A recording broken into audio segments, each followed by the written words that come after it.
Ito tayo, gumagawa kayo ng ice candy and may lipstick kami. Gagawa tayo ng ice candy.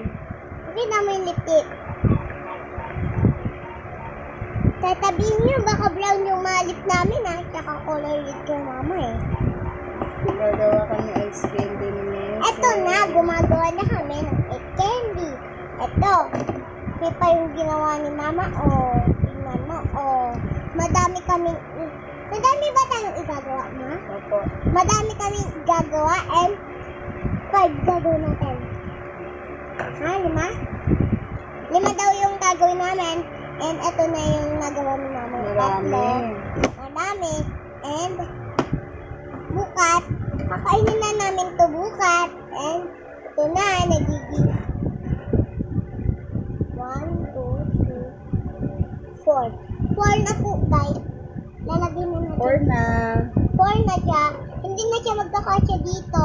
Sa plato. Kuha tayo ng plato. Hindi na siya magkakasya. Hiyahan mo na mapuna. Dito mo na lang ilalagay. Opo. Dito na lang daw ilalagay ni mama pagka-pupil na. Katunod naman, nagiging 5 na yan. 5 na to. 5 na yung ice candy namin. Madami yung gagawin.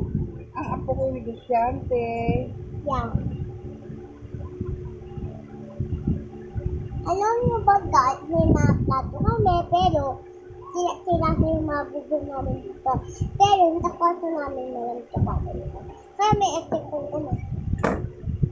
Ba't malamig sa kwarto? Dahil Sa ginawang aircon.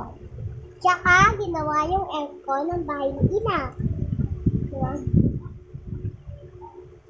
Kung may aircon din Ina na, opo. hindi na siya magkakasya, dito na yung ilagay.